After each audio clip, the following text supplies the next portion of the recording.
Hello everyone, this is Jagdish. Welcome to my channel. आज के video में हम करने वाले हैं क्लास 10th का सिविक्स का पहला चैप्टर पावर शेयरिंग। ये वीडियो वन शॉट रहने वाला है, बट थोड़ा सा लंबा जा सकता है क्योंकि हम सारी चीजें इसमें कवर करने की कोशिश करेंगे। अगर आप इस वीडियो को रिलीजियसली फॉलो करते हो तो डेफिनेटली यकीन के साथ बता रहा हूं, इसके अलावा आपको कोई और चीज पढ़ने की जरूरत, किसी और वीडियो को देखने की जरूरत नहीं पड़ेगी। तो इस वीडियो में मोटी मोटी चीजें है क्या, इस चैप्टर में बड़ी बड़ी चीजें है क्या, तो सबसे पहला पॉइंट आएगा पावर शेयरिंग।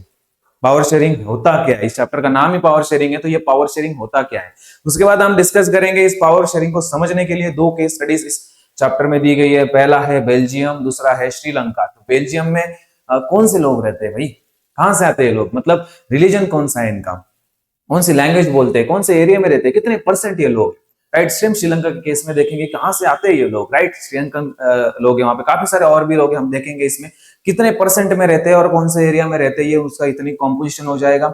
उसके बाद ये पावर शेयरिंग जो है ये क्यों इंपॉर्टेंट है, why power sharing is desirable. इसके पहले दो टॉपिक आते हैं कि अगर इतनी कॉम्पोजिशन बेल्जियम का है तो वहां पे अकोमोडेशन हुआ या मेजोरिटेरियनिज्म लिया गया। तो ये कुछ कॉन्सेप्ट है, हम चैप्टर में बताऊंगा आपको। और लास्ट में आपको एक टॉपिक आएगा कि फॉर्म्स ऑफ पावर शेयरिंग की कितने अलग अलग टाइप के पावर शेयरिंग हो सकते हैं। बहुत बेसिक लेवल से स्टार्ट करते हैं कि पावर शेयरिंग होता क्या है। इस वर्ड से आपको समझ में आ रहा होगा कि पावर को शेयर यहाँ पे किया जा रहा है। बेसिकली अगर आपके घर में कोई आपके पापा कुछ चीज लेके आते हैं खाने के लिए, राइट। अगर आप दो भाई हो तो दो भाइयों में उसको क्या किया जाता है, बांटा जाता है, राइट। मतलब यहाँ पे क्या किया है, शेयर किया गया है। शेयर करने से आप दोनों में क्या रहेगा, पीस रहेगा। अगर एक को ज्यादा दे दिया, एक को कम दे दिया, तो यहाँ पे आपको क्या देखने को मिलेगा, कॉन्फ्लिक्ट देखने को मिलेगा। सेम डेमोक्रेसी में होता है, सेम इस सोसाइटी में होता है, राइट। अगर पावर को इक्वली शेयर नहीं करेंगे तो एक रिलीजियस ग्रुप या एक कम्युनिटी क्या होगा, दूसरे कम्युनिटी पे डोमिनेंस क्रिएट करने की कोशिश करेगा, दोनों कम्युनिटी में कॉन्फ्लिक्ट देखने को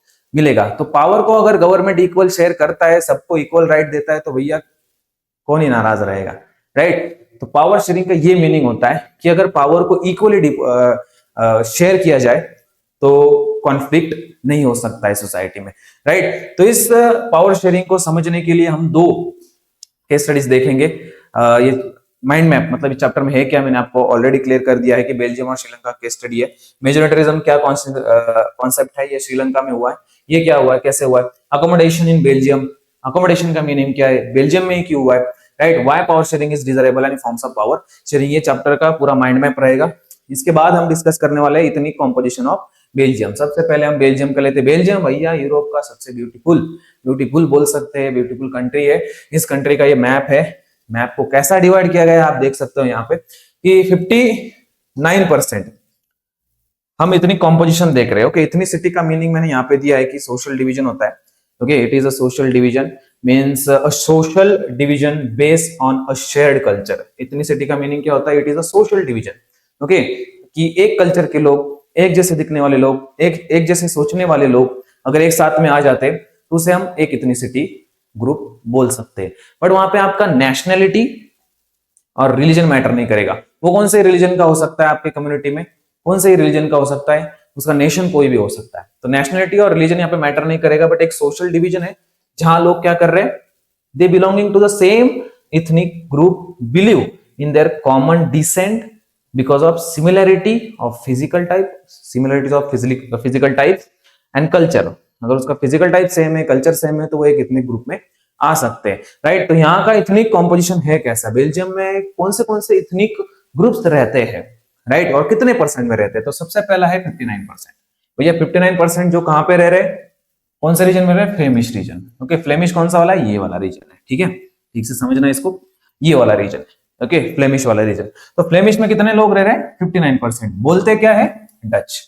ठीक से याद रखना, एक बार आप ठीक से सुन लोगे तो कभी भूल नहीं पाओगे। डच बोलते हैं, यहाँ पे डच बोला जा रहा है, डी लिख देता हूं। ओके, दूसरा है 40% पीपल। ये कौन है भाई, वल्लोनिया रीजन में रहते हैं। कौन से रीजन में रहते हैं, वल्लोनिया रीजन। तो ये मोटा मोटा जो रेड वाला आपको दिख रहा है, ये कौन सा रीजन है, वल्लोनिया रीजन, राइट। यहाँ के लोग कौन है, 40% है, जो कि कौन सी, फ्रेंच लैंग्वेज बोल रहे। Okay, 40%। Okay, these are the 59%, right. दो इतने ग्रुप हमने देखे, और एक है जो कि एक शेडेड पार्ट में आपको यहाँ पे दिखेगा, आप स्टॉप करके देख सकते हो। ये है 1%, जो कि है जर्मन स्पीकिंग। ओके, तो 3 टाइप के इथनिक ग्रुप बेल्जियम में रहते हैं। कितने परसेंट में रहते हैं मैंने आपको बता दिया, 59% डच स्पीकिंग, 40% वेलोनिया रीजन में रहते हैं जो कि फ्रेंच स्पीकिंग है। ओके, और लास्ट है 1% जो कि जर्मन है, जो कि जर्मन भाषा बोलते हैं। तो ये हो गया इथनिक कॉम्पोजिशन। थोड़ा सा आपको एक पॉइंट यहाँ पे ध्यान रखना पड़ेगा, ये वाला जो रीजन है, यहाँ पे क्लीन कर देता हूं, ये वाला रीजन। ओके, ये जो है ये इस बेल्जियम का कैपिटल है भाई, बेल्जियम का कैपिटल है। इसका नाम यहाँ पे दिया गया है ब्रसल। ओके, तो ब्रसल में थोड़ा सिचुएशन अलग रहेगा। यहाँ पे 80% लोग फ्रेंच स्पीकिंग है। ओके, यहाँ पे कितने 80% लोग क्या कर रहे हैं, मैं सिर्फ एक रीजन की बात कर रहा हूं, मैंने पूरा कंट्री का मैंने बता दिया। अब मैं आपको बता रहा हूं कि कैपिटल में कैसा है स्ट्रक्चर। स्ट्रक्चर में 80% पीपल क्या है, यहाँ पे फ्रेंच स्पीकिंग है और 20% आर डच स्पीकिंग। भैया आप एक डिफरेंस आपको यहाँ पे समझना होगा कि जो डच स्पीकिंग पीपल यहाँ पे सिर्फ 20% है, राइट, कैपिटल में, कैपिटल की बात हो रही है। बट अगर पूरे ओवरऑल कंट्री की बात करूं तो डच स्पीकिंग 59 है। मतलब पूरे कंट्री में डच स्पीकिंग पीपल ज्यादा है, बट कैपिटल में क्या है, 20% ही है। तो कैपिटल में कम है बट पूरे कंट्री में क्या है, ज्यादा है। अगर वाइस वर्सा हम और करें तो यहां पे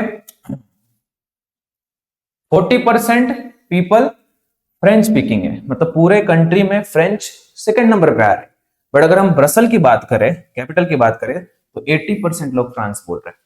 ओके, ठीक से समझना होगा। आप वापस जा सकते हो, वापस एक बार सुन सकते हो कि मैंने क्या बताया। यहाँ पे थोड़ा कंफ्यूजन हो सकता है, बट थोड़ा सा ध्यान दे तो क्रिस्टल क्लियर हो जाएगा। तो ये पूरा मैंने आपको डिस्कस किया कि इतनी कॉम्पोजिशन ऑफ बेल्जियम, राइट। आगे बढ़ते हैं। कॉन्फ्लिक्ट, भैया अगर एक परिवार में 5 से 6 लोग रह रहे तो कुछ ना कुछ तो कॉन्फ्लिक्ट होने ही वाला है, और होता ही है। हर एक घर में क्या होती है, लड़ाई होती है। तो ये तो कंट्री है भाई, इस कंट्री में बहुत सारे इतने ग्रुप रह रहे तो ऑब्वियसली उसमें थोड़ा बहुत तो टसल, थोड़ा बहुत तो कॉन्फ्लिक्ट होता होगा। तो यहाँ पे देखने को मिल रहा है हमें, minority French speaking community was relatively rich and powerful. French speaking मैंने बताया था जो कि 40% थे पूरे कंट्री में और 80% कैपिटल में। तो ये वाला जो रीजन है ये रिच थे, ये लोग क्या थे, रिच थे और पावरफुल थे। बट मेजोरिटी में कौन है, मेजोरिटी में है डच। डच स्पीकिंग क्या है, मेजोरिटी में। तो ये जलते थे फ्रेंच पे। ओके, कि यार फ्रेंच लोग यार पूरे कंट्री में कम है, माइनॉरिटी में आते हैं, हमसे भी कम पॉपुलेशन है, फिर भी यार इन पावरफुल है और रिच है, हमें कुछ नहीं मिल रहा है। ओके, मतलब डच ऐसा सोचता है कि फ्रेंच के लोग रिच है, पावरफुल है, बट स्टिल हम उनके पीछे ही है, हम मेजोरिटी में होने के बावजूद भी हम क्या है, पीछे है। तो ये जो बात है ये डच को खटकी। ओके, ये सारे रिच एंड पावरफुल क्यों, क्योंकि इनको एजुकेशन जो कि बेनिफिट है, इकोनॉमिक डेवलपमेंट वाला बेनिफिट है, ये इनको फ्रेंच को पहले मिल रहा है क्योंकि माइनॉरिटी में, राइट। तो इस ये बात डच को पसंद नहीं आई। This led to the tension between the Dutch and French. Okay, तो मैंने टेंशन क्या है दोनों के बीच में उसका एक्सप्लेनेशन दे दिया है आपको कि डच और फ्रेंच, डच जो कि मेजोरिटी में और फ्रेंच जो कि माइनॉरिटी में। फ्रेंच माइनॉरिटी में है फिर भी रिच एंड पावरफुल है, सारी फैसिलिटी उनको पहले मिल रही है, इसलिए डच डच जो कि मेजोरिटी में है फिर भी उनको सारी फैसिलिटीज फ्रेंच के बाद मिल रही है। That lead to the tension between the French and Dutch. Okay, चलते हैं नेक्स्ट। आई थिंक इस आपको क्लियर हो चुका होगा। नेक्स्ट है, एक मैंने आपका केस स्टडी ठीक से समझा दिया है, हम वापस उसको एक बार समराइज करेंगे। दूसरा है इतनी कॉम्पोजिशन ऑफ श्रीलंका, इतनी कॉम्पोजिशन ऑफ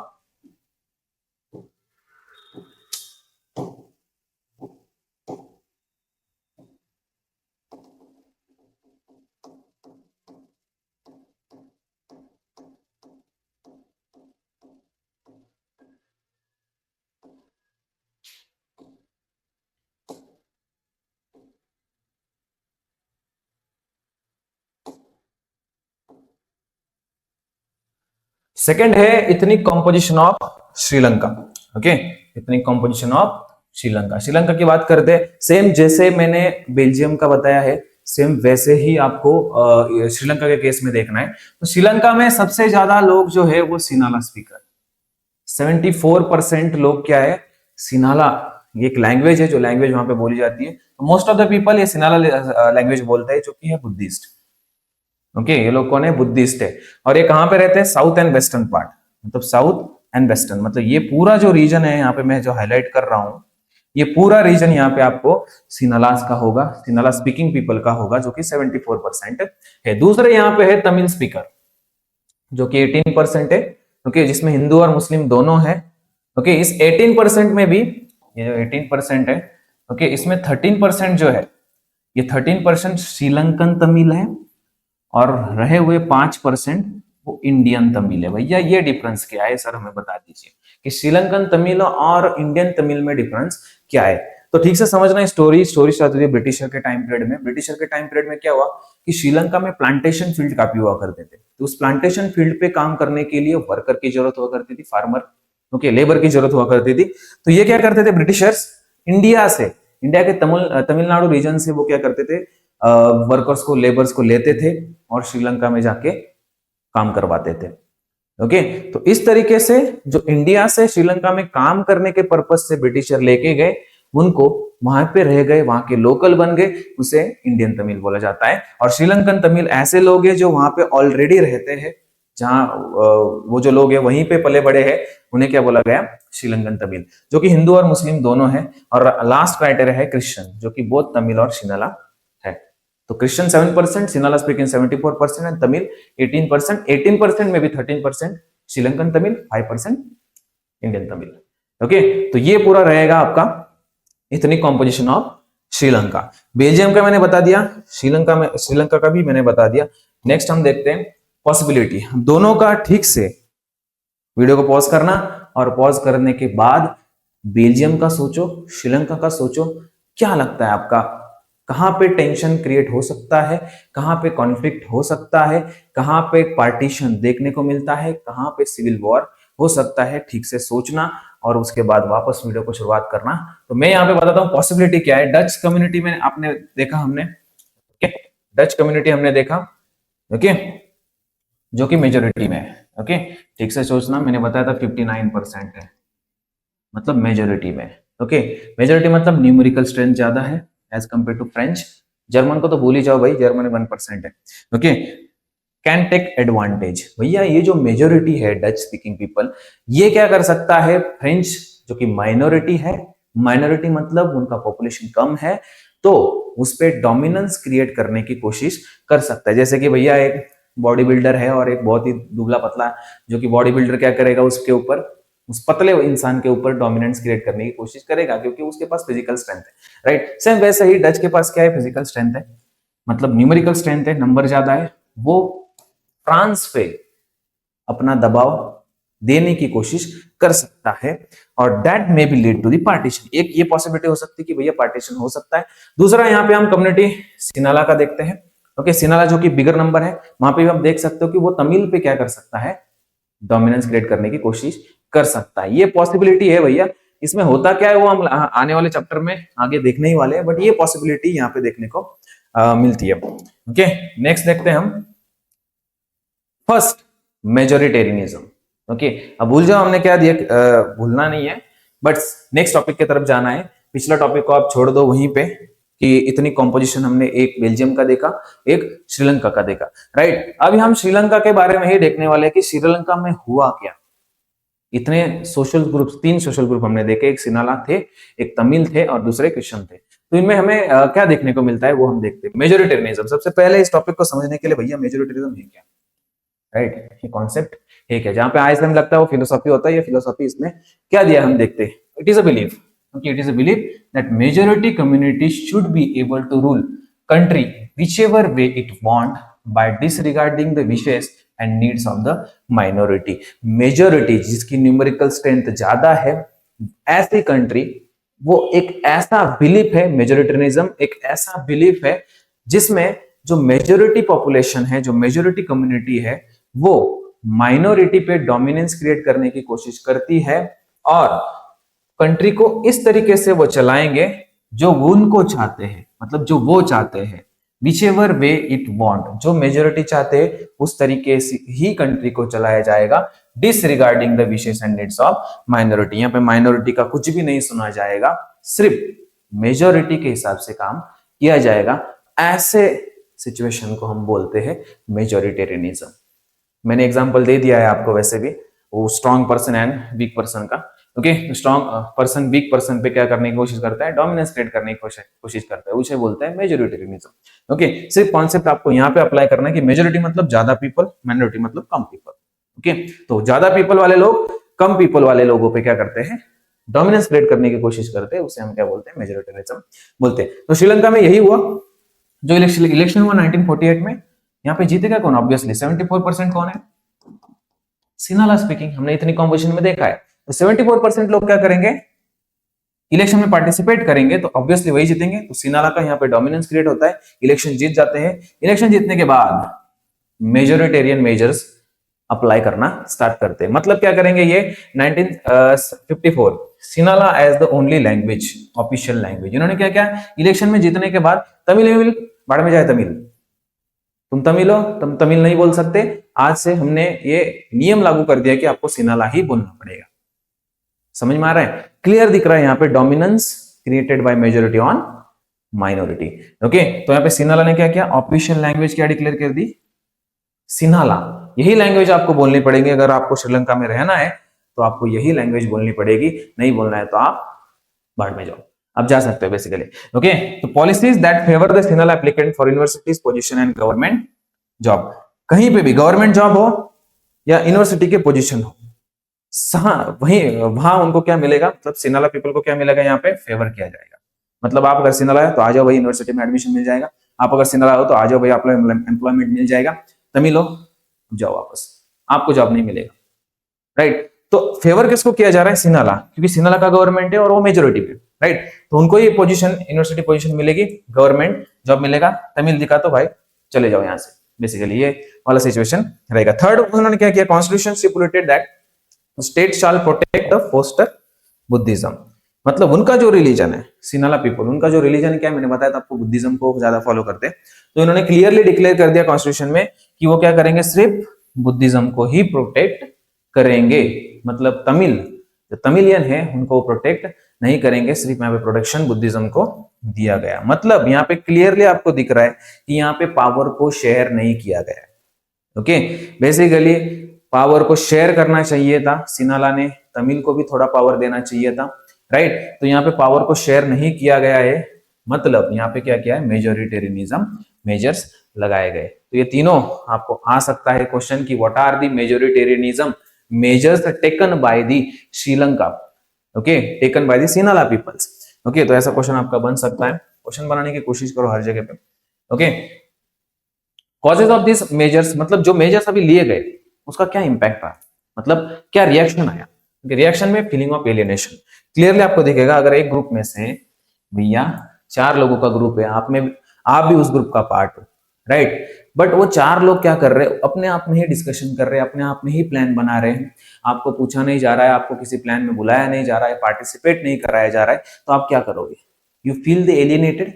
राइट, तो यही तो केस है। राइट, यहाँ पे तो यहाँ पे तमिल को कुछ राइट्स नहीं दिए गए, दे फील द एलियनेटेड कि मैं यार इस ग्रुप का पार्ट ही नहीं हूं, इस कंट्री का पार्ट ही नहीं हूं, ऐसे वो फील करना स्टार्ट करने लगे। That's led to the regional autonomy, struggle for the recognition, okay, equality of opportunity, struggle for the recognition. इस तरीके से अगर हमें राइट नहीं मिलेगा तो वो क्या करेंगे, प्रोटेस्ट स्टार्ट करेंगे। राइट, तो यहाँ पे श्रीलंका का प्रोटेस्ट स्टार्ट हो जाता है और वो रीजनल ऑटोनॉमी की बात करते हैं कि भैया हमें ऑटोनॉमी दो, सिर्फ सिनाला ही लैंग्वेज बोली नहीं जाएगी, सिर्फ बुद्धिज्म को ही प्रोटेक्ट नहीं किया जाएगा, तो हमें भी क्या करना पड़ेगा, प्रोटेक्ट करना पड़ेगा, हमें रीजनल ऑटोनॉमी चाहिए। उसके बाद इक्वल अपॉर्चुनिटी चाहिए। आप यूनिवर्सिटी में, गवर्नमेंट यूनिवर्सिटीज में आप सिर्फ सिनाला पीपल को वेलकम कर रहे हो, हमें आप भेज दे रहे हो बाहर, हमें उसमें पार्टिसिपेशन नहीं दे रहे हो, गवर्नमेंट जॉब अपॉर्चुनिटीज, हमें एम्प्लॉयमेंट अपॉर्चुनिटी नहीं मिल रहे, तो इसके खिलाफ क्या करना है, ये प्रोटेस्ट स्टार्ट हुआ। ओके, और 1980 में क्या, सेवरल पॉलिटिकल ऑर्गेनाइजेशन वर फॉर्म, बहुत सारे पॉलिटिकल ऑर्गेनाइजेशन बने जो कि माइनॉरिटी के रिलेटेड बात करने लगे, श्रीलंकन तमिल, इंडियन तमिल की रिलेटेड बात करने लगे।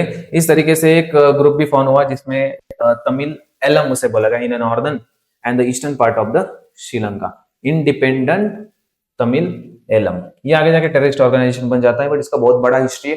ये हमारा शॉर्ट वीडियो है, तो हम इसमें ज्यादा डीप में नहीं जाएंगे। ओके, तो ये पूरा सिचुएशन था। सिचुएशन आपको समझ में आ रहा है? ओके, सिचुएशन यहाँ पे कॉन्फ्लिक्ट का देखने को मिल रहा है क्योंकि मेजोरिटी ने माइनॉरिटी को पावर शेयर नहीं किया। तो that lead to the turn in a civil war, that lead to turn in a civil war. भैया अगर आप राइट नहीं दोगे तो हम प्रोटेस्ट करेंगे, प्रोटेस्ट होगा तो सिविल वॉर भी होगा। Thousands of peoples of the both communities have killed.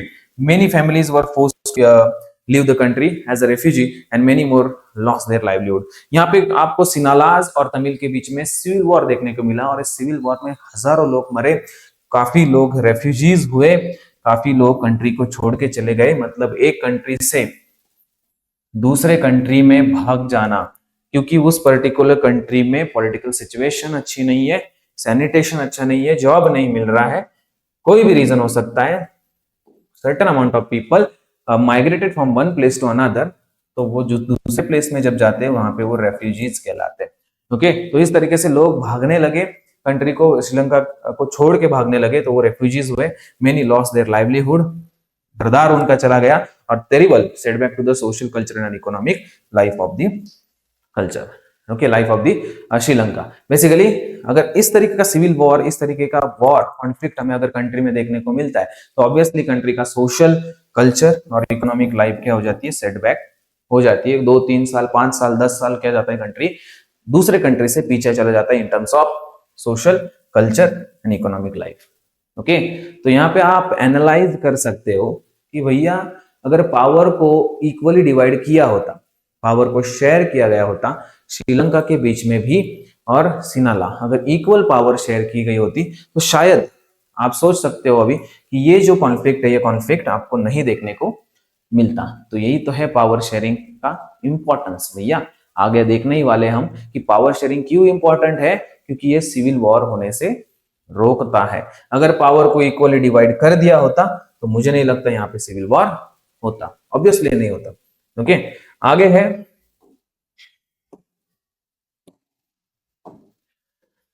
Accommodation in Belgium. भैया बेल्जियम में क्या हुआ, हमने श्रीलंका का पार्ट देख लिया, वहां का इतनी कॉम्पोजिशन देख लिया, इतनी कॉम्पोजिशन के बाद वहां पे मेजोरिटेरियनिज्म फॉलो किया गया और उसकी वजह से सिविल वॉर हुआ। दूसरा केस है यहाँ पे अकोमोडेशन इन बेल्जियम। बेल्जियम का केस देखते, बेल्जियम में हमने देखा था, अभी रिमेंबर करना है आपको, कितना परसेंट कौन थे, 59, ओके, कितना परसेंट, 59, एक मिनट, हाँ एक पेन सिलेक्ट कर लेता हूं, 59% डच, 40% फ्रेंच, 1% जर्मन। तो ये पूरा डिवीजन था यहाँ पे। ओके, तो ये डिवीजन है। तो क्या लगता है आपको यहाँ पे पावर को शेयर किया जाएगा या वापस मेजोरिटेरिज्म या कॉन्सेंट्रेशन किया जाएगा पावर का? ओके, देखते हैं क्या यहाँ पे थोड़ा सा इनोवेटिव मेजर लिया गया है कि जब कंट्री का इलेक्शन हुआ, इलेक्शन होने के बाद उन्होंने कुछ अलग मेजर्स लिए, इनोवेटिव मेजर्स बोला गया। उन्होंने सबको पावर शेयर की। They amended their constitution 4 times to live together। भैया सबको राइट्स मिलने चाहिए। ओके, सबको राइट्स मिलना चाहिए, मतलब फ्रांस को भी मिलेगा, डच को भी मिलेगा, जर्मन को भी मिलेगा, राइट। तो ये सबको यहाँ पे क्या करेंगे, पावर को इक्वली शेयर करेंगे। Number of Dutch and the French speaking minister shall be equal in the central. सीधा सीधा भैया कॉन्स्टिट्यूशन में बोल दिया है कि भैया नंबर ऑफ मिनिस्टर फ्रांस के भी रहेंगे, ओके, मतलब फ्लेमिंग रीजन और वेलोनिया रीजन, दोनों के आपको मिनिस्टर इक्वल देखने को मिलेंगे। मतलब डच वाले भी रहेंगे और फ्रेंच वाले भी रहेंगे, दोनों के मिनिस्टर इक्वल रहेंगे सेंट्रल गवर्नमेंट में। No single community can make decision unilaterally. भैया कोई भी एक पर्टिकुलर कम्युनिटी, भले वो डच हो, फ्रेंच हो, यूनिलैटरली डिसीजन नहीं ले सकते। यूनिलैटरली मतलब खुद होकर डिसीजन नहीं ले सकते, आपको दोनों को पूछना पड़ेगा, डच को भी और फ्रांस को भी। यहाँ पे आपको डिसीजन मेकिंग में, डिसीजन लेते समय पूछना, कंसेंट लेना पड़ेगा। तो यही यहाँ पे है। तीसरा पॉइंट है many powers of the central government have been given to the state government. भैया यहाँ पे पावर को डिवाइड भी किया गया है कि सेंट्रल गवर्नमेंट रहेगा और स्टेट गवर्नमेंट, है ना। सेंट्रल गवर्नमेंट स्टेट गवर्नमेंट को क्या करेगा, पावर को शेयर करेगा। Okay, so powers of the central government have been given to the state government of the 2 region of the country and the state government are not subordinate to the central government। भैया state government तो बनाया जाएगा, state government को central government power दे भी देगा, but state government is not under the central government. India के case में भी वही होता है, इंडिया में सेंट्रल गवर्नमेंट है, स्टेट गवर्नमेंट है। Okay, state government central government के अंडर काम करता है, ठीक से सोच के कमेंट में बताना। नहीं करता है काम।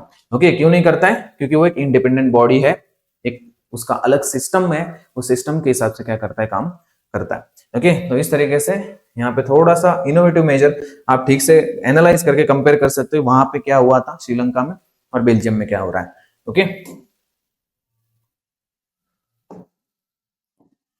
नेक्स्ट है Brussels has a separate government in which both the communities have equal power. Okay, Brussels का केस थोड़ा अलग था, मैंने आपको बता ही दिया था। वाइस वर्सा केस है, जो डच पूरे कंट्री में मेजोरिटी में है, वो इस पर्टिकुलर कैपिटल में माइनॉरिटी में है। फ्रेंच जो कि पूरे कंट्री में माइनॉरिटी में है, जो कि ब्रसल कैपिटल में मेजोरिटी में है। तो Brussels has a separate government रहेगा, जहां पे इक्वल रिप्रेजेंटेशन मिलेगा। मतलब इसका एक सेपरेट, ब्रसल का एक सेपरेट गवर्नमेंट रहेगा, जैसे दिल्ली का अपना स्टेट गवर्नमेंट है।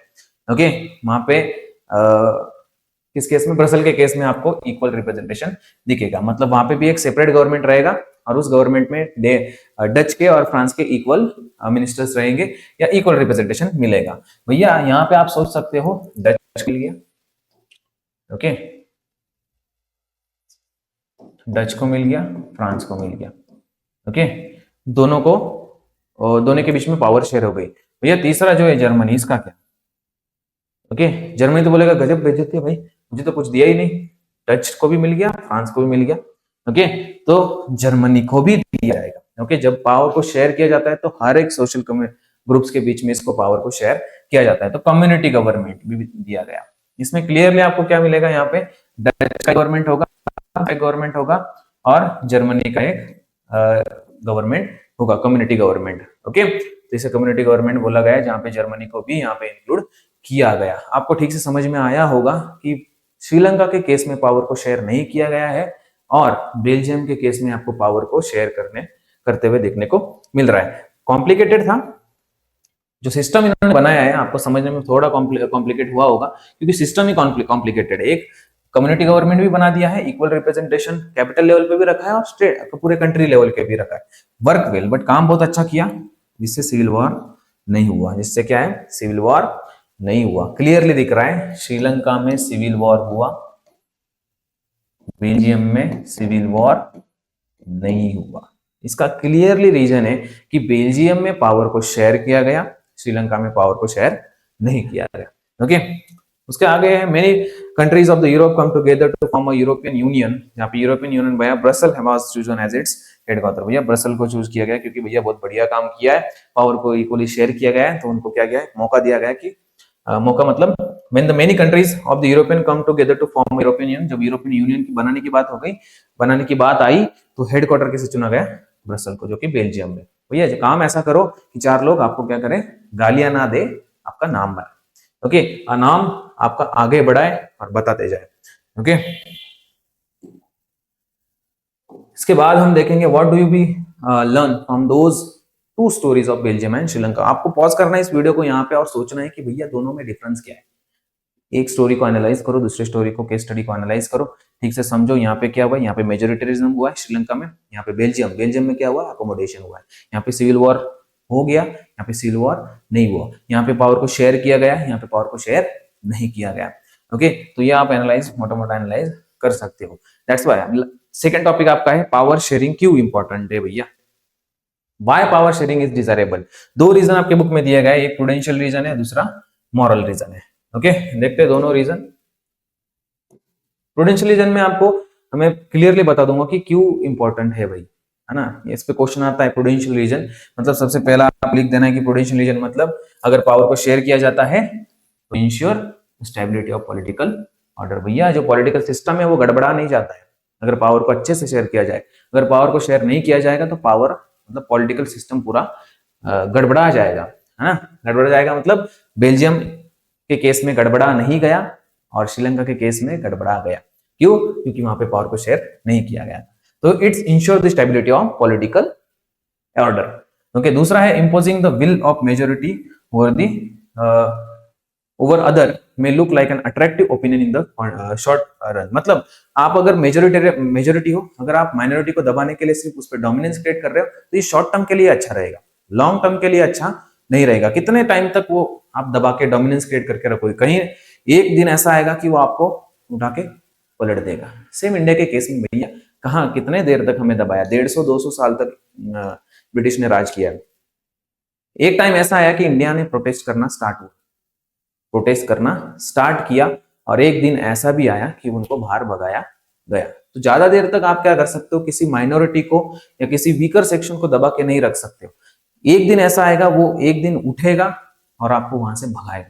तो यही आपको देखने को मिला हमारे इंडिया के केस में। Okay, imposing the will of majority community over the other, it is short term में ठीक रहेगा, अट्रैक्टिव रहेगा, but in long term undermine the unity of the nation, कि आपकी जो यूनिटी है नेशन की वो पूरी तरीके से क्या हो सकती है, टूट सकती है, जब आप मेजॉरिटी माइनॉरिटी पे क्या करते हो, डोमिनेंस क्रिएट करने की कोशिश करते हो। Tyranny of the majority is not just oppressive for the minority, it often brings ruin in the majority as well.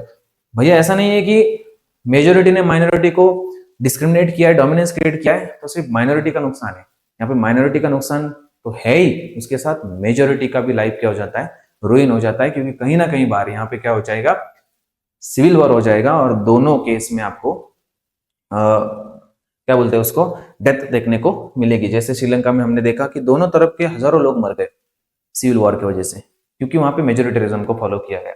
Okay, तो it's tyranny of the majority also and minority also. Okay, तो ये हमें यहाँ पे सीखने को मिलता है। ओके, दूसरा रीजन है मॉरल। मॉरल में क्या, power sharing it's is the very spirit of democracy. भैया ये काफी इंपॉर्टेंट है, ठीक से समझ लेना इसको। Spirit of democracy, spirit of democracy मतलब डेमोक्रेसी में पावर शेयरिंग के नहीं की गई, अगर पावर को शेयर नहीं किया गया तो वो डेमोक्रेसी किस चीज की। डेमोक्रेसी में क्या होता है, वर्टिकल लेवल पे, हॉरिजॉन्टल लेवल पे पावर को शेयर किया जाता है और लोग हार्मनी में पीसफुली साथ में रहते हैं, क्योंकि सबको इक्वली पावर डिवाइड किया गया है। बट अगर पावर को शेयर नहीं किया गया तो वो किस चीज की डेमोक्रेसी। ओके, तो power sharing itself is a spirit of democracy. ये नहीं है पावर शेयरिंग तो डेमोक्रेसी नहीं है। ओके, तो डेमोक्रेसी में पावर शेयरिंग होना ही चाहिए, it is a spirit of democracy. Democratic rule involves sharing power with those affected by its exercise and who have to be live with its effect. Democracy में क्या होता है, it is a rule, democratic rule involves sharing power with the other those affected. जो affected है, जो weaker section है, उनको क्या करना चाहिए, पावर को शेयर करना चाहिए। ओके, तीसरी पॉइंट है, people have a right to be consulted on how they are being governed. मतलब जो weaker section है या कोई भी common people ले लो, उनको राइट होता है कि मुझे कौन गवर्न कर रहा है, मैं कैसे गवर्न कर रहा है, मुझे राइट्स क्या है, मेरे फंडामेंटल राइट्स क्या है, ये जानने की उसको क्या है, उसका राइट है। ओके, उस राइट को आप छीन नहीं सकते, भले आप माइनॉरिटी हो, भले आप वीकर सेक्शन हो, ये राइट आपका कोई छीन नहीं सकता, कोई भी मेजोरिटी हो। Okay, legitimate government is one who where citizen through participation acquire a stake in a system. Legitimate government होता क्या है, जहां पे सिटीजन थ्रू पार्टिसिपेशन, एक लेजिटिमेट गवर्नमेंट क्या होता है, जहां पे लोग जा रहे हैं वोट देने के बाद जो उन्होंने चुना है रिप्रेजेंटेटिव, वो इलेक्ट हो रहा है और वो on the behalf of people decision ले रहा है। अगर इस प्रोसेस को ठीक से देखें तो अगर ये प्रोसेस फॉलो हो रही है तो मतलब वो क्या है, लेजिटिमेट गवर्नमेंट है। या मेजोरिटी माइनॉरिटी पे अत्याचार कर रहे हैं, उसे लेजिटिमेट गवर्नमेंट बोल सकते हैं? नहीं बोल सकते। हम किसे लेजिटिमेट गवर्नमेंट बोल सकते हैं, जहां पे citizen through participation acquire a stake in a system. मतलब सिटीजन पार्टिसिपेट करेंगे इलेक्शन में, अपने रिप्रेजेंटेटिव को गवर्नमेंट में रखेंगे और वो डिसीजन लेगा on behalf of people. Okay, this is the moral reasons. Next है the idea of power sharing. ठीक से सोचो, दिमाग की बत्ती जलाओ, मेंटोस खाओ, जो भी करना है करो, बट सोचो, दोनों के स्टडी के बारे में सोचो, याद करने की कोशिश करो और ठीक से एनालाइज करो। ओके, लास्ट टॉपिक इस चैप्टर का फॉर्म्स ऑफ पावर शेयरिंग। भैया 2 3 4 पॉइंट्स है शायद, 4 फॉर्म्स ऑफ पावर शेयरिंग, जिसमें power is share among the different organs of the government. पहला क्या है, organs, organs of the government. Okay, organs मतलब same level to exercise different powers, none of the organs can exercise unlimited power. Okay, पहले मैं आपको branches बता देता हूँ, ऑर्गन्स बता देता हूँ। एक होता है लेजिस्लेचर, एक होता है एग्जीक्यूटिव, दूसरा होता है judiciary. Okay, judiciary, executive, legislature. Okay, this is the horizontal भी बोला जाता है इसे, horizontal share of power. Okay, कैसे, लेजिस्लेचर लॉ बनाए, एग्जीक्यूटिव उसे इंप्लीमेंट करता है, ओके, और जुडिशरी क्या करेगा, जस्टिस देने का काम करेगा, उसके साथ लॉ को इंटरप्रेट करने का काम भी जुडिशरी करेगा। तो ये अलग अलग डिवाइड करके रखा है कि लॉ बनाने का सेक्शन ब्रांच अलग है, लॉ को इंप्लीमेंट करने वाला ब्रांच अलग है, ओके, जस्टिस देने वाला, लॉ को इंटरप्रेट करने वाले का ब्रांच अलग है। सबको पावर को क्या किया गया है, डिवाइड किया गया है। इसका पावर अलग रहेगा, इसका अलग, इसका अलग रहेगा। और तीनों के बीच में क्या रहेगा, चेक एंड बैलेंस।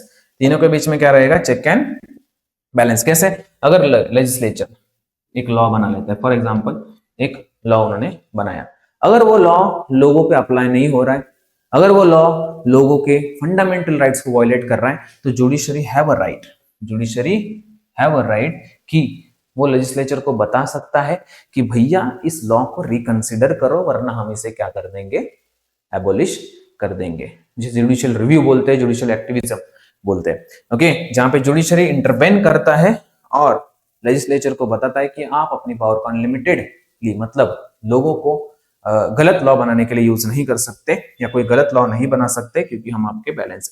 तो हर एक अपना एक दूसरे पे क्या करते हैं, चेक एंड बैलेंस का काम करते हैं। इसे ही चेक एंड बैलेंस बोला जाता है। और इससे क्या रहेगा, पावर बैलेंस रहेगी। कोई एक अल्टीमेट पावर परफॉर्म नहीं कर सकता। अगर लेजिस्लेचर चाहे भी कि मैं अनलिमिटेड पावर परफॉर्म करूं, तो जुडिशरी उसको इंटरवेन करेगा या उसे रोकेगा, आपके फंडामेंटल राइट को क्या करेगा, रोकेगा, ओके। तो ये चेक एंड बैलेंस से पहला फॉर्म है फॉर्म्स ऑफ पावर शेयरिंग का, जहां पे the power is share among different organs of the government. Organ मतलब आपको हॉरिजॉन्टल जाना है, ओके, वर्टिकल में आगे बताऊंगा। ये हॉरिजॉन्टल है जहां पे लेजिस्लेचर, एग्जीक्यूटिव एंड जुडिशरी रहेगा। और दूसरा यहाँ पे पावर शेयरिंग का टाइप है power can be share among the government at a different level, ये वर्टिकल हो गया। मैंने एक हॉरिजॉन्टल बताया जहां पे लेजिस्लेचर, एग्जीक्यूटिव और जुडिशरी है। ये वर्टिकल रहेगा जहां पे पावर को शेयर किया जाएगा तीन लेवल पे, मोटा मोटा देख लेते हैं, 3 लेवल पे, कि एक सेंट्रल लेवल होता है, उसके बाद स्टेट लेवल होता है, उसके बाद लोकल लेवल होता है, ओके। तो central, state and local level पे जो पावर को शेयर किया जाता है उसे बोला जाता है the power is share among the government at a different level, central level, state level, local level. Example है आपका बेल्जियम, जहां पे उन्होंने क्या किया था, सेंट्रल लेवल पे भी पावर को शेयर किया था, स्टेट लेवल पे भी पावर को शेयर किया था, कम्युनिटी लेवल पे भी पावर को क्या क्या शेयर किया गया था, कम्युनिटी गवर्नमेंट हमने देखा, ओके। तो ये रहा आपका पावर शेयरिंग का सेकंड टाइप। और थर्ड है पावर में आल्सो भी share among the different social group, है ना। सोशल ग्रुप, बहुत सारे सोशल ग्रुप होते हैं भैया एक सोसाइटी में, right. Social group, groups on the basis of religion, जैसे कि कोई हिंदू है, कोई मुसलमान है, कोई सिख है, कोई पारसी है, राइट, कोई क्रिश्चियन है, राइट। तो रिलीजन के बेस पे हो सकता है, लैंग्वेज के बेस पे काफी सोशल ग्रुप्स हो सकते हैं। कम्युनिटी गवर्नमेंट बेल्जियम आप अच्छी तरीके से देख सकते हैं कि कम्युनिटी लेवल पे उन्होंने क्या किया था, डच स्पीकिंग की अलग गवर्नमेंट रहेगी, फ्रेंच स्पीकिंग की अलग रहेगी, जर्मन स्पीकिंग की अलग गवर्नमेंट रहेगी। तो उन्होंने कम्युनिटी लेवल पे भी पावर को क्या किया था, डिवाइड किया था। Socially weaker section and the women are represented in the legislature and administration. इससे होता क्या है, जो सोशली वीकर जो सेक्शन होता है, जैसे कि वुमन एग्जांपल है, कोई सो कॉल्ड लोअर कास्ट जो है, वो क्या होता है, उनको राइट्स नहीं मिलते हैं, ओके, उनको पावर नहीं मिलता है, राइट, उनके लोग गवर्नमेंट में नहीं होते, इसलिए उनकी प्रॉब्लम सॉल्व नहीं होती। तो सेंट्रल लेवल क्या करेगा, थोड़ा सा पावर इनको भी शेयर कर देगा, जिससे इनकी कम्युनिटी, जिनके इनका जो सिचुएशन है वो क्या हो जाए, इंप्रूव हो जाए। इसके लिए गवर्नमेंट ने बहुत सारा काम भी किया है। अब ये रिजर्व कॉन्स्टिट्यूंसीज रखा है, जहां पे वुमन को 33%, एससी और एसटी, एससी को 84 है और एसटी को 47 पार्लियामेंट में सीट्स रिजर्व है, ओके। मतलब हमारे गवर्नमेंट में, हमारे डेमोक्रेसी में, इंडियन डेमोक्रेसी में क्लियरली पावर को शेयर किया गया और बहुत नीचे लोकल लेवल तक पावर को क्या किया है, शेयर किया है। यहाँ पे देख सकते हो वुमन, जो कि ज्यादा रोल नहीं है पॉलिटिक्स में, इसलिए 33% रिजर्व कर दिए सीट्स, जहां पे एससी के जो सीट्स है वो 84% है, एससी के 47 सीट्स है। यहाँ पे थोड़ा बहुत नंबर चेंज हो सकता है, बट यही सीट्स यहाँ पे रिजर्व किया गया है। व्हाई दिस इज नीडेड, क्यों चाहिए भैया ये, इससे क्या होगा, feel alienated from the government. क्योंकि क्या होता है, पर्टिकुलर सेक्शन को अगर हम राइट्स नहीं देते, पावर को शेयर नहीं करते, तो वो गवर्नमेंट, वो जो कम्युनिटी है वो लेफ्ट आउट फील करना स्टार्ट करती है, एलियनेट फील करना स्टार्ट करती है।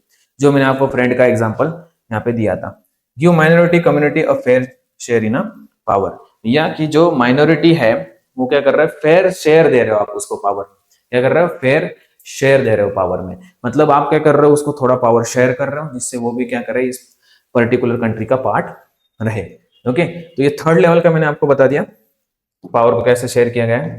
फोर्थ है power sharing arrangement can be seen in the way political parties, pressure groups and movement. बहुत सारे पॉलिटिकल पार्टीज हैं,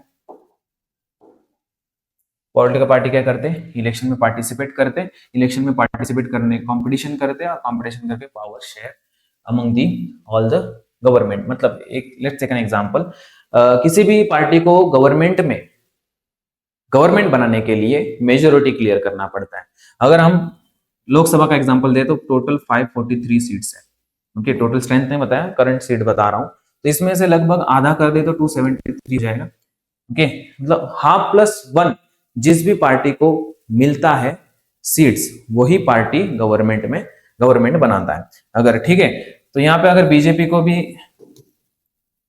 कांग्रेस, आम आदमी पार्टी ले लेते, शिवसेना ले लेते, ओके, अगर ये कोई किसी भी पार्टी ने यहां तक मेजोरिटी नहीं क्लियर की गई है, अगर नहीं की है तो क्या करना पड़ेगा, कोलिएशन, दो पार्टी को गठबंधन, आपने सुना होगा न्यूज में, गठबंधन किया जाता है। गठबंधन क्या कर रहे हैं, मतलब पॉलिटिकल पार्टीज अपने बीच में क्या कर रहे हैं, पावर को शेयर करते हैं, क्योंकि हमें गवर्नमेंट स्टैब्लिश करना है। ओके, तो एग्जाम्पल सही रहेगा आपके लिए। उसके साथ ही in democracy we find interest group such as those of the trader, businessman. बहुत सारे ऐसे सोशल ग्रुप भी होते हैं जैसे कि ट्रेडर, बिजनेसमैन, इंडस्ट्रियलिस्ट, इनका भी एक ग्रुप होता है, रिक्शा पुलर का भी एक ग्रुप होता है।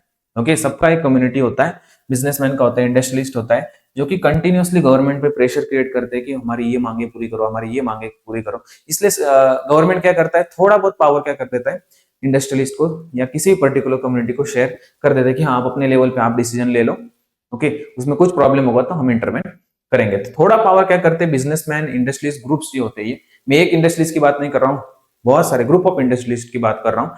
अगर उनको गवर्नमेंट थोड़ा पावर शेयर कर लेता है तो वो अपने लेवल पे कुछ उनकी जो भी प्रॉब्लम है वो सॉल्व कर सकते हैं, इंडस्ट्रियलिस्ट के लिए काम कर सकते हैं। तो ये रहा आपका फोर्थ, जहां पे ये चारों टाइप मैंने आपको अभी समझा दिया, ये these are the 4 forms of power sharing. Chapter complete हो चुका है। ओके, तो अगर मोटा मोटा इसको वापस एक बार रिमेंबर करें तो हमने सबसे पहले पावर शेयरिंग होता क्या है एग्जांपल के थ्रू समझा। दूसरा, हमने 2 केस स्टडीज लिए, बेल्जियम वाला और श्रीलंका। बेल्जियम में क्या इतनी कॉम्पोजिशन है, श्रीलंका में क्या इतनी कॉम्पोजिशन है।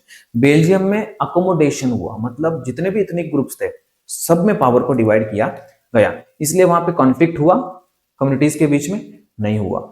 श्रीलंका का देखते, श्रीलंका का भी हमने देखा जहां पे पावर को शेयर नहीं किया गया। सिन्हाला जो इलेक्शन के बाद उन्होंने मेजोरिटेरियनिज्म मेजर लिए, मतलब उन्होंने अपने लैंग्वेज को ही क्या किया, ऑफिशियल लैंग्वेज दिया। ओके, दूसरा, उन्होंने यूनिवर्सिटी में जो भी एडमिशन हो गए, जॉब के जो अपॉर्चुनिटी हो गए, वहां पे सिन्हाला पीपल को ही फेवर किया, तमिल होगा तो नहीं लिया जाएगा। इस तरीके से दूसरे ग्रुप को क्या किया, इन्होंने डोमिनेट क्रिएट करने की कोशिश की और डिस्क्रिमिनेट किया, तो वहां पे आपको सिविल वॉर देखने को मिला। उसके बाद हमने देखा कि पावर शेयरिंग क्यों जरूरी है, why power sharing is desirable. 2 reason हमने देखे यहाँ पे, prudential reason and moral reason.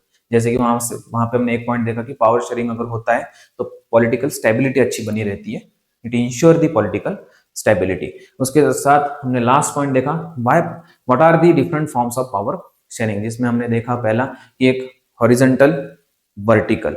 Horizontal में हमने देखा पावर को शेयर किया जाता है लेजिस्लेचर, एग्जीक्यूटिव, जुडिशरी। वर्टिकल में हमने देखा central government, state government, local government, ऐसा पावर डिवीजन हुआ। थर्ड, हमने देखा कि सोशल ग्रुप भी होते, कुछ वीकर सेक्शन भी होते जैसे कि वुमन, उनको भी पावर शेयर करना बहुत जरूरी है, क्योंकि वो these are the also the part of the society. और लास्ट हमने देखा कि काफी प्रेशर ग्रुप्स होते हैं, क्योंकि पॉलिटिकल पार्टीज होते हैं जो अपने साथ क्या करते हैं, पावर को शेयर करते हैं और कंट्री को चलाने का काम करते हैं। These are the forms of power sharing. तो इस चैप्टर में यही है, इस चैप्टर को अगर इस वीडियो को पॉज करो, नोट्स बनाओ और साइड में रख दो, दूसरे दिन रिवीजन लगा देना, या 1 घंटे 2 घंटे बाद क्या करना, आपको रिवीजन लगा देना है। ओके, तो इस वीडियो में इतना ही। अगला कौन सा चैप्टर लाना है, ओके, ये कमेंट में जरूर बताना। इस वीडियो में बस इतना ही। जय हिंद दोस्तों।